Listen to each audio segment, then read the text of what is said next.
नागपुर से इस वक्त की बड़ी खबर सामने आ रही है। गुना शाखा यूनिट क्रमांक 3 ने खून के इरादे से किए गए हमले के 3 आरोपियों को महज 2 घंटे के भीतर गिरफ्तार कर लिया है।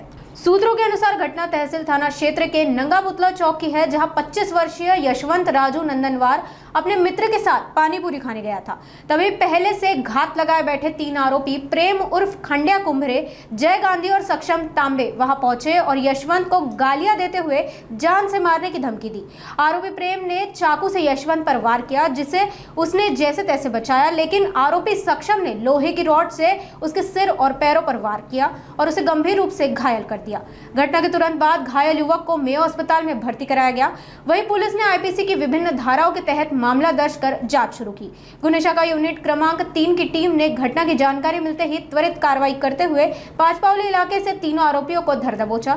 ये कार्रवाई पुलिस आयुक्त रविंद्र कुमार सिंगल, संयुक्त आयुक्त नवीन चंद्र रेड्डी, अपर पुलिस आयुक्त वसंत परदेशी, डीसीपी राहुल माकणीकर और एसीपी अभिजीत पाटिल के मार्गदर्शन में की गई। इस ऑपरेशन में पीआई अनिल ताकसांडे, पीएसआई मधुकर काठोके और उनकी टीम एवं तहसील पुलिस ने अहम भूमिका निभाई। तहसील हद्दीमध्ये फिर्यादी यशवंत राजू नंदनवार राहणार लाल झेंडा जवळ नाईक तलाव बांगलादेश पोलीस ठाणे पाचपावली हद्दीतील हे फिर्यादी नंगा पुतळा चौकात पाणीपुरी खाण्यासाठी आले होते। त्यावेळेस त्यांच्या ओळखीच्या 3 मुलांनी त्यांच्यावर हमला करून चाकू आणि लोखंडी रॉड यांनी हमला करून आणि त्यांना जखमी केले होते।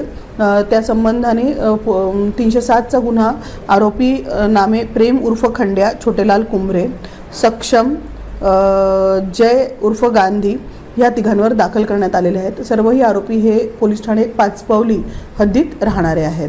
प्राथमिक तपासात असं निष्पन्न झालेलं आहे की फिर्यादीचे मामा आणि आरोपी क्रमांक 1 प्रेम उर्फ खंड्या कुंभरे यांचं दुपारी घटनेच्या दिवशी दुपारी शाब्दिक वाद पाचपावली हद्दीमध्ये झालेला होता आणि त्याच्या वादाच्या रागातूनच आरोपी हे तयारीनिशी पाचपावली येथून तहसील येथे जिथे फिर्यादी आणि फिर्यादीच्या मामाची नेहमी उठबस आहे त्या ठिकाणी आले आणि त्यांचा शोध घेऊन त्यांनी मारहाण केल्याची माहिती समोर येते आहे।